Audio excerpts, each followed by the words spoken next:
Hello, everybody. Jose Rodriguez back again.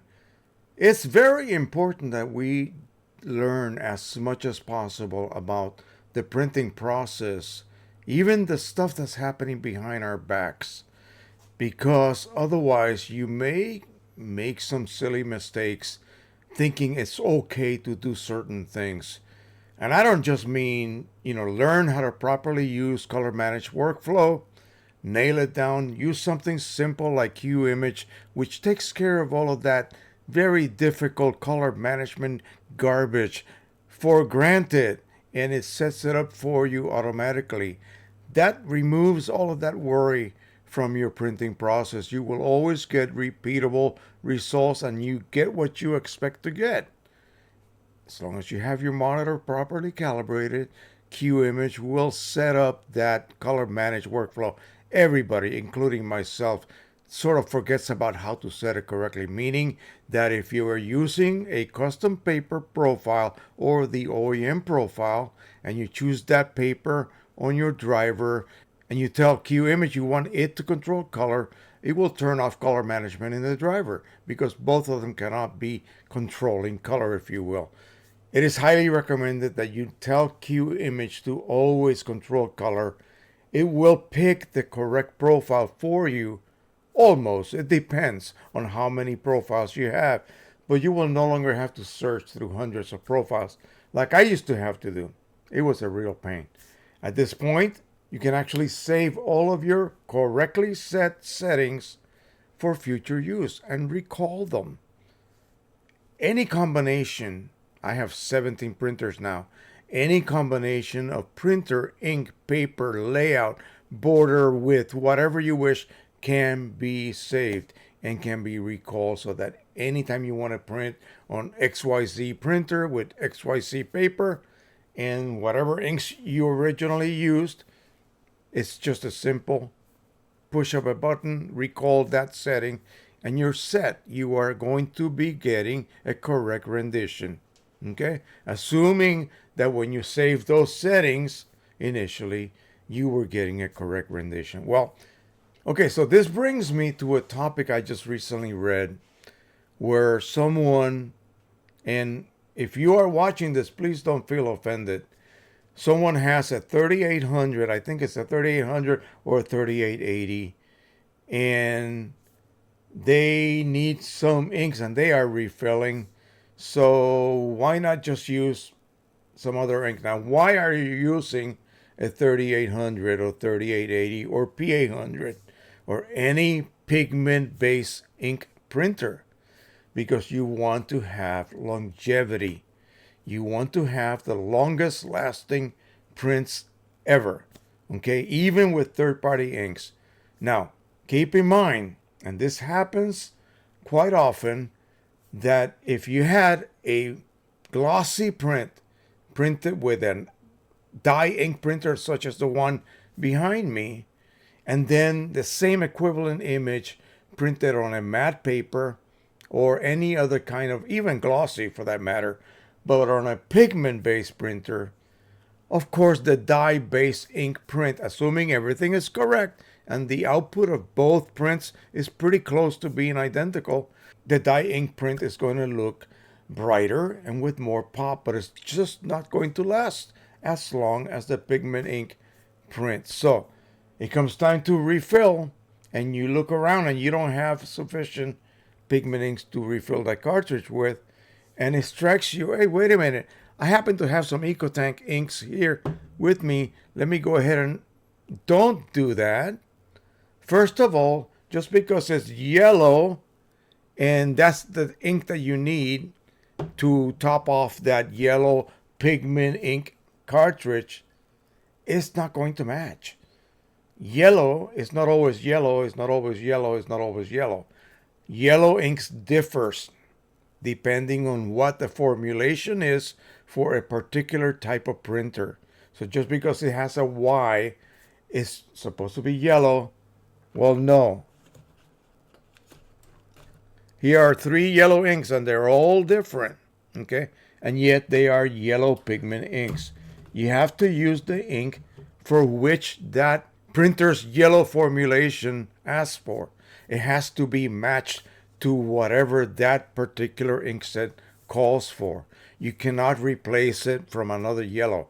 And especially this kind of yellow. This is a dye ink.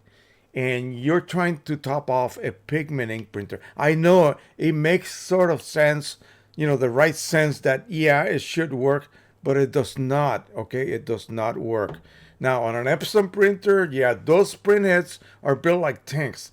Piezoelectric printheads, they do not worry too much about what you put in them as far as proper inks goes, but you cannot be mixing two totally different formulations of ink. In the olden days, they used to have a universal inks that supposedly work for every kind of printer out there.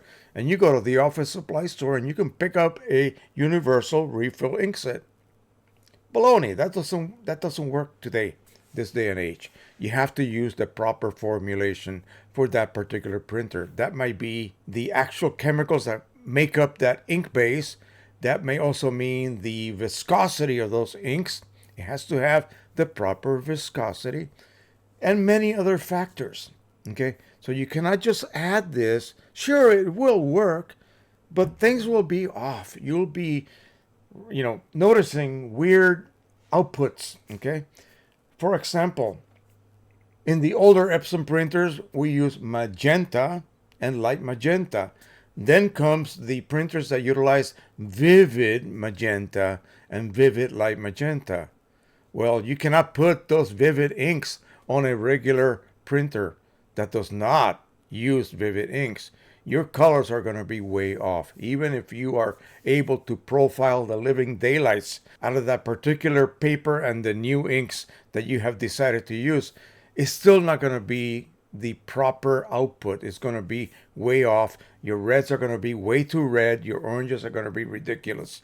Skins are going to look like they're sunburned, that sort of thing. So you have to be very, very aware of what you are putting in your printer, especially if you decide to refill. Okay? Don't think that magenta can be put on another printer that uses another ink just because the name magenta matches. It's not going to work. Okay? So, yeah, just be careful. You cannot be mixing, especially dye, with pigment and vice versa. If you decide to go with pigment ink, say on an 8550, you have to do that from the very beginning. And be aware that those pigment inks, they're not going to give you the lack of gloss differential that the original inks give you. That beautiful, even, smooth gloss when you print on glossy paper. You're going to have all kinds of problems. Trust me. I promise you. That's going to crop up and really, really affect the way you feel about your prints. It's happened to me. I mean, I have lived through this. Believe me, I'm not trying to, prevent you from doing things on your own. I'm just warning you what could happen. So if you are going to refill, make sure that you have sufficient stock ink available for you to refill those ink cartridges. And if you happen to run out, I'm sorry, you're just going to have to order some more and then wait for that delivery to come in so you do not affect your output. Okay? And on a printer like the 3800 or 3880, P800, and P900, if we could refill it here in the US, you will not see the difference until later after it reaches the print head. That takes quite a while. And by then it's just simply too late. Too late. It will take so many topping off of that cartridge to revert back to the original condition. I've done it. I have actually used a set of dye inks that a company had years ago to replace the ones on a 3800 or 2400. And what happened was that I didn't like the look at first, and it was because the remnants of the pigment ink caused a lot of bronzing. After the dye ink sort of made it to the printhead, there were still remnants along the ink lines of the inner surfaces of the ink lines, the dampers, and for everywhere where the original ink used to be. Well, I was getting horrific bronzing effects. Okay?